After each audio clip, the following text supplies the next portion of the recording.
Wonderful. پہلی وجہ ہمارے سامنے آگے کیوں دکھ مصیبتیں آتی ہیں. پہلے نمبر پہ ہمارے پاس جو بات خاص آئی ہے وہ ہے کہ خدا اپنا جلال ظاہر کرنا چاہتا ہے, اس لیے دکھ مصیبتیں آنی ضروری بھی ہیں. آنی ضروری بھی ہے. جی.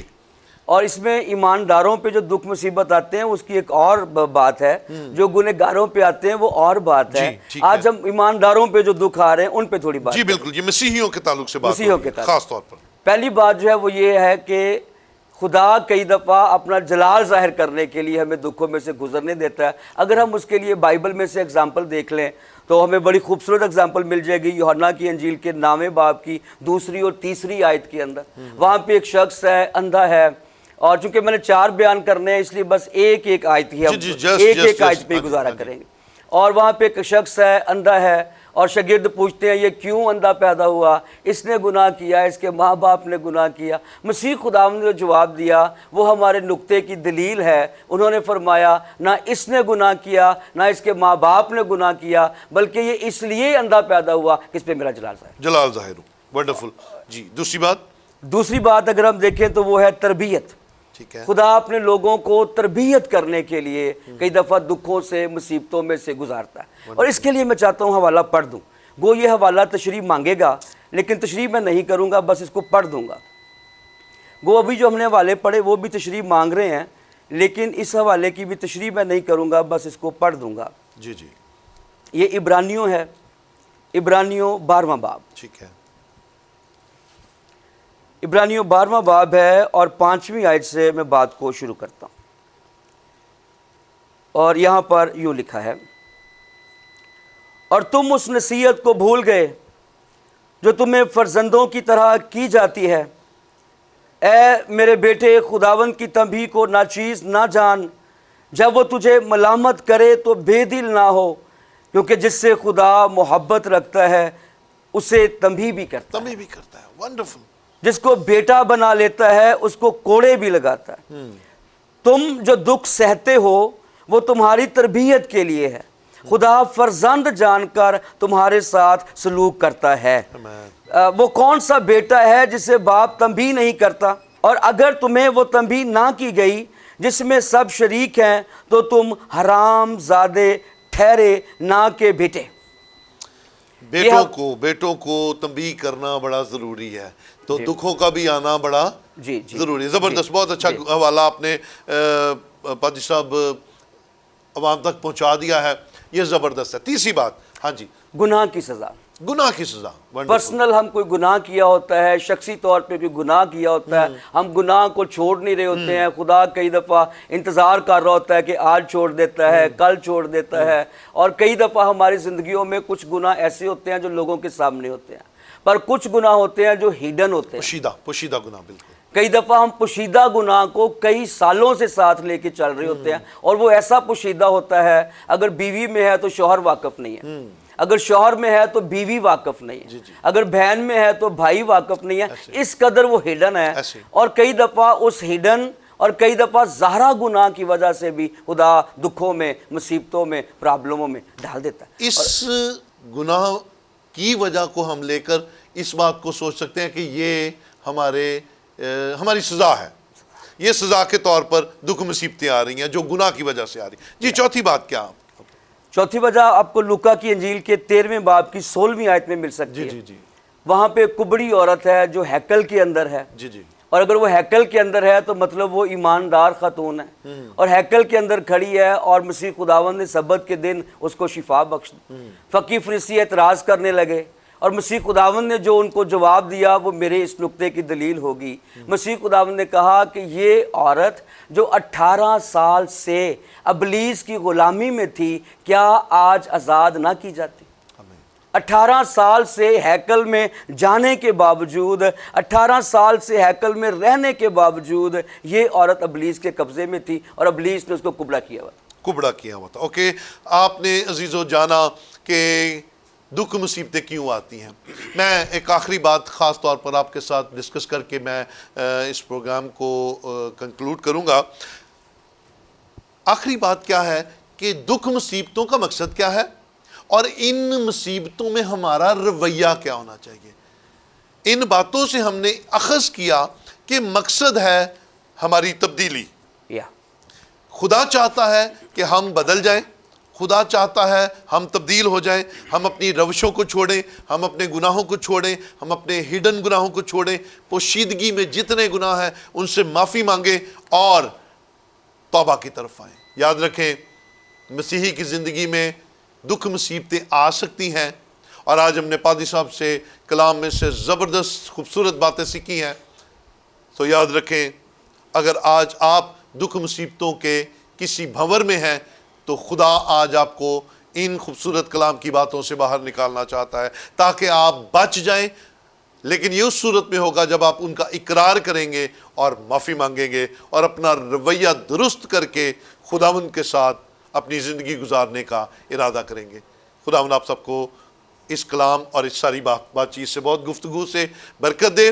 پادری صاحب ہم آپ کے بہت شکر گزار ہیں, آپ نے وقت نکالا اور جرمایا ٹی وی کے ویورز کو آج ہم نے کلام میں سے خوبصورت باتیں سکھائیں اور خاص طور پر ہم نے آپ کی گواہی سے برکت پائی. تھینک یو سو مچ. آپ کے فیڈ بیک کے منتظر رہیں گے. دیکھتے رہیے پروگرام انکاؤنٹر اونلی آن جرمایا TV. God bless all of you.